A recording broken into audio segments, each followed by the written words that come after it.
그래서 대만과 코리아 반도에서는 낮은 차원의 전쟁 상태, 저강도 전쟁 상태가 지속되고 있는데요. 이 저강도 전쟁을 보게 되면은 과거에 미국의 럼스펠트 국방장관의 지시에 따라서 토마스 파고 태평양 사령관과 미 국방부 작전 담당관이 작전 계획 5030이라는 저강도 전쟁 계획을 세웠습니다. 이거는 전쟁 상황을 수시로 조성하는 거죠. 훈련을 통해서. 그래서 적국들이 이 훈련에 대응하게 만들어서 적국의 자원을 고갈시키는 내용입니다. 사전 예고 없이 대규모 군사훈련을 하게 되면 중국이나 조선이 매우 민감하게 반응하겠죠. 전면적인 대응 태세를 유도를 해서 비용이 많이 들어가는 고가의 레이더를 작동시킨다든지 상대방의 해군이라든가 공군 비행기를 이륙하게 함으로써 각종 전쟁 물자를 소비하도록 합니다. 육- 육군의 경우는 참호에 들어가서 전쟁을 대기하게 됩니다. 이렇게 함으로써 체제 피로도를 증가시키는 방법입니다. 이것이 저강도 전쟁입니다. 또한 이제 비공식적으로 영해와 영공을 침범해서 적국을 자극해서 우발적인 충돌을 유도하는 것도 이러한 저항대 전쟁에 들어갑니다. 공식적으로 미군이 정찰기와 전략 무기를 적국에 근접시켜서 상대방의 레이더, 전투기 등 전쟁 자원을 끊임없이 소모시키게 하는 겁니다. 실제로 베트남 통킹만 총격 사건이죠.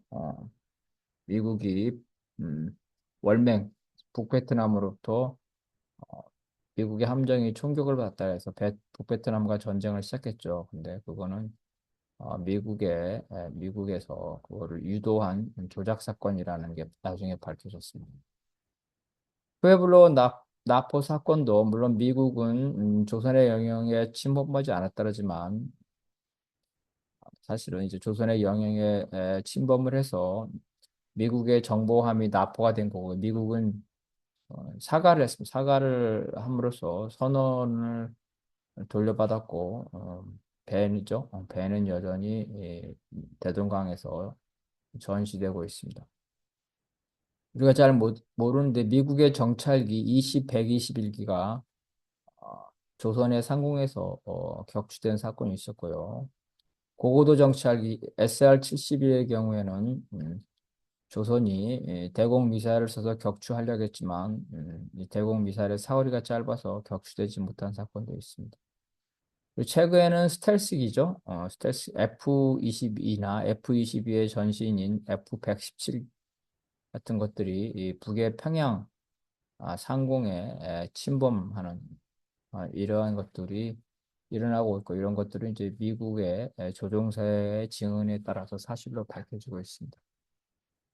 그 밖에도 저항도 전쟁에는 이제 금융 시스템에 대한 해킹이죠. 반체제 정보를 살포하거나 사회 불안을 조성하거나 사회 인프라에 대한 공격들 이런 것들이 이제 저강도 전쟁. 과거에 미국이 쿠바 출신의 미국인이죠.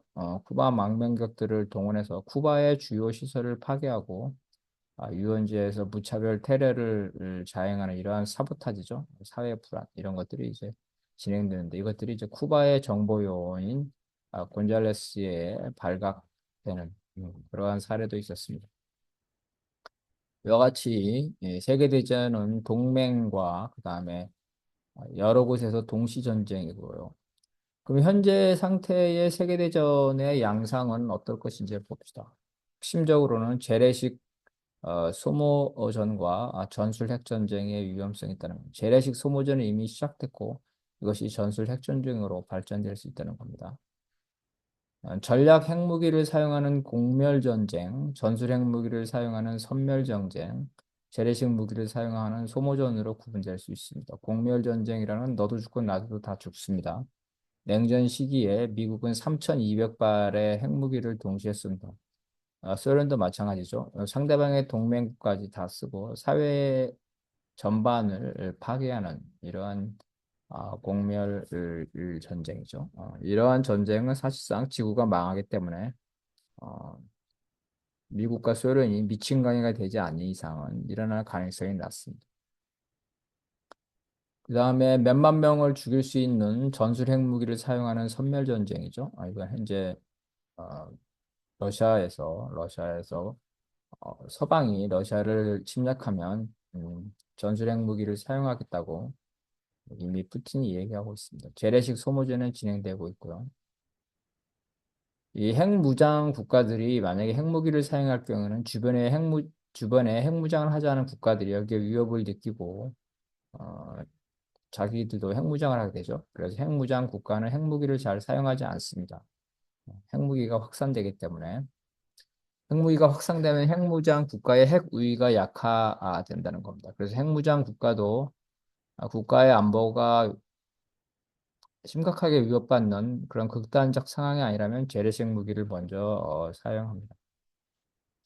따라서 완벽한 핵 억제력이라는 것은 핵무장뿐만 아니라 재래식 무장까지 갖추는 겁니다. 핵무기 이전에 재래식 무기로 상황을 종료시키는 거죠.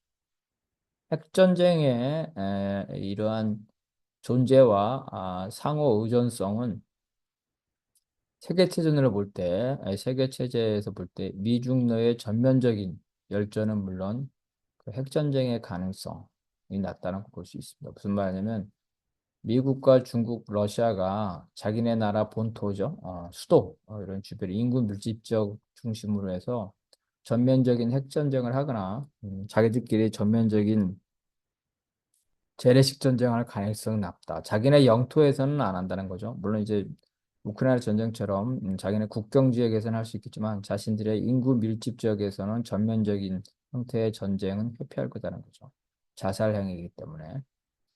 따라서 세계대전은 세계의 강국인 미국, 중국, 러시아가 서로 사생 결단을 하는 전면전이 아니라 지역이죠. 대리전, 대리전 형태의 동시다발 형태가 될 것이다. 우크라이나 전쟁과 가자 전쟁은 러시아도 핵무장 국가고 이스라엘도 핵무장 국가임에도 불구하고 이러한 핵무장 시대에도 사실은 재래식 무기에 의한 소모전 형태로 세계대전이 일어났다는 걸 보여주고 있습니다. 러시아의 우크라이나 전쟁은 지금 2년 이상 지속됐고 이스라엘의 중동 전쟁도 1년 이상 지속되고 있습니다.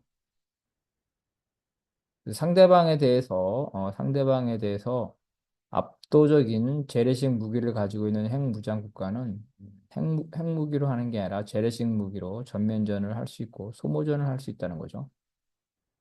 미국과 러시아가 서로 망하는 상호 확증 파괴의 전략 핵전쟁이죠. 이러한 가능성은 낮다는 거죠.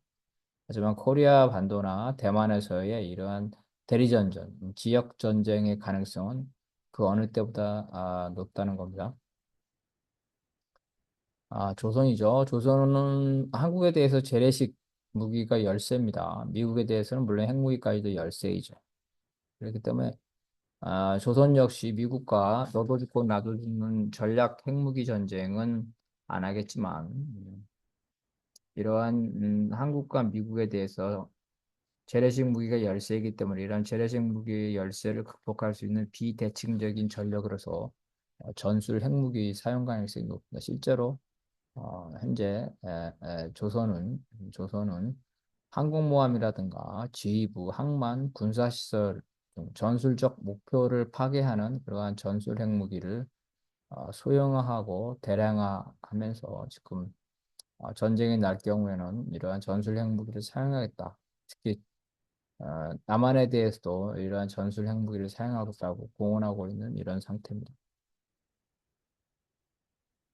그래서 핵무장 시대에 세계 대전은 전면적인 전략 핵무기 전쟁이 아니라 재래식 소모전으로 시작해서 전술 핵전쟁으로 발전할 수 있다는 겁니다.